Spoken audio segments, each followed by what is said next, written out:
back on the Morning Brew with Friends, and yes, it's before 8, and we have beer. I love this. We're joined with the general manager of the Canteen, and this is cool. We're just talking about this. So you guys, I know that the brewery has been around for a long, long time, since it was kind of part of the Il Vicino family, right? We've been brewing since 1994, yeah. And were you guys like the first large-scale brewery in Albuquerque to start? We weren't the first. I mean, you know, there was Assets. There's a couple other places that brewed before us. But we're the oldest still producing brewery here in town. We had our 20th anniversary last summer. Of making beer. That's 21 cool. years this summer. So now that beer has become a thing, and there's so many breweries, do you guys get to just say, we've been doing this before? Do you help out the newer brewers? How does that work? You know, Albuquerque's brew scene is actually a really positive community. There's, you know, a lot of new breweries start out with younger brewers that don't have as much experience, of course, as some of our guys have. We're all friends. We're all glad to be there. And you all went to the Great American Brew Fest, pretty much together, right? Yeah, I mean, I think there was 9 or 10 New Mexico breweries up at GABF. How'd we do? We brought home 4 medals for the state. I love that. Awesome. Canteen didn't win anything this year. You guys won a bunch last year. We won 2 medals last year, but considering... What did you win for? Do you remember off the top of your head?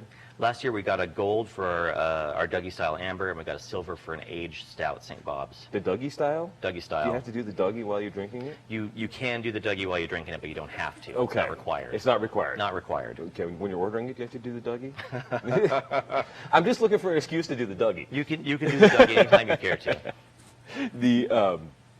But you guys came back, so New Mexico did well. And this is like the premier beer festival. It's the biggest in the nation, biggest on the continent, and probably the most important and best beer fest in the world, really. Right. There was 6,700 beers, over 1,500 breweries entered. That's so for amazing. 9 or 10 New Mexico breweries to get 4 medals, almost coming up on 50%.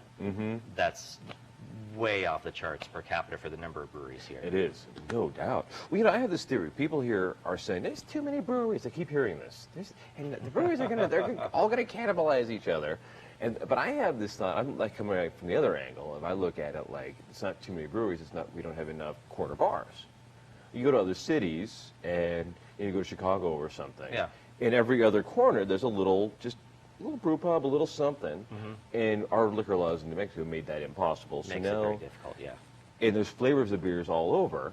And you think it's working out like that, or is that just my own outsized theory of how this is working? Because you guys have the Canteen spot over in the brewery district, and then you're going to be opening up other little places, other tap rooms too, right? We are hoping to get some tap rooms going soon. We're looking. We've maybe found a space or two, but it's not nothing finalized definite yet. Not finalized yet. You know, our beer still provides the local Il Vicino restaurants. Right. The 3 restaurants here in town and up in Santa Fe. Remind me of that connection. Was it because if I remember back 20 years ago, probably the beer was actually brewed in the back of the Il Vicino on Central. If you go to the Nob Hill Il Vicino and you walk in and look at the back of that restaurant, there's a table that seats about 6. Right. If you just walled that off and opened up a door into the kitchen, that was the entire brewery. Wow. For the first few years. I was a dishwasher then. I worked really? for the company my entire life. I was a dishwasher then.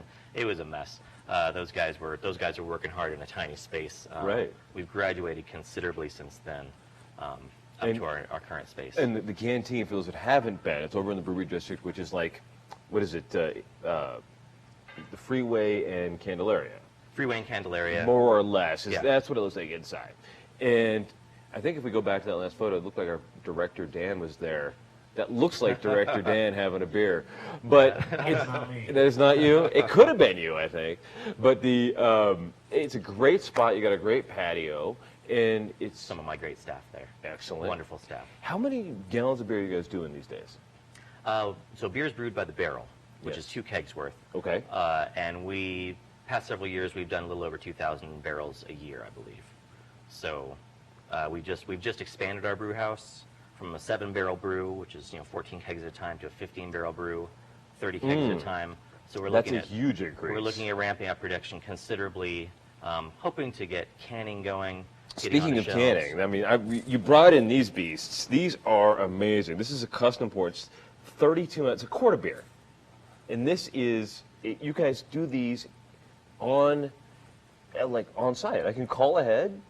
Just at the bar top. Okay. Any beer you've had and you want to take a couple pints home, you say, hey, can I get a crowler of the Boysenberry Wheat? Can I get a crowler of IPA? We grab a topless can, fill it up. You've got a crimping machine right there at the bar. Cool. So and in 60 seconds, you've got 2 pints to take home with you. So this is actually just crimped right in front of you. On, yeah.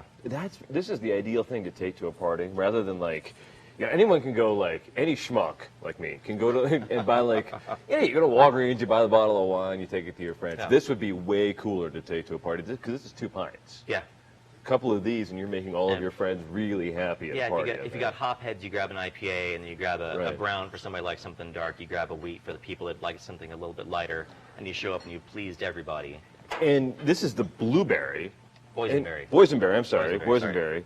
And it's in ABV 4.0, so it's alcohol by volume. So it's 4% beer. So it's not, this one isn't one of like the super strong beers. It's one of our lighter beers, yeah. I love it. And so how many kinds of beer do you guys make? I know the menu there that you have is pretty substantial. We run 15 taps at a time. So there's always, and that's occasionally one's off or whatever, but right. we have your 15 beer taps and your friend's beer, right? It's all our beer. It's all your beer. There's one guest tap. We carry New Mexico hard cider, so we do have ciders now for gluten-free folks and people that just some people aren't beer drinkers but they like cider. Right. So we run New Mexico hard cider. We're also serving Brew wine. Oh, wonderful. So for if you get together 7 people and one of them doesn't drink beer, but he or she likes a glass of wine, we've got red and white for you. Got options for everybody. Remind me if you still do the root beer. So make the root beer. That's one of my favorites because it's a house-made root beer, and it's one of those things that like when you go to the brewery, you don't want to like get tanked, but you still want to have a nice craft beverage. Yeah. The root beer is one of my favorites. We'll be back in a couple of seconds. We're going to see if we can make a pumpkin beer. Talk to the guys from the ranch about that. And we're going to try this. We're going to try this boysenberry, I think, here in the final cup on the Morning Brew with Friends.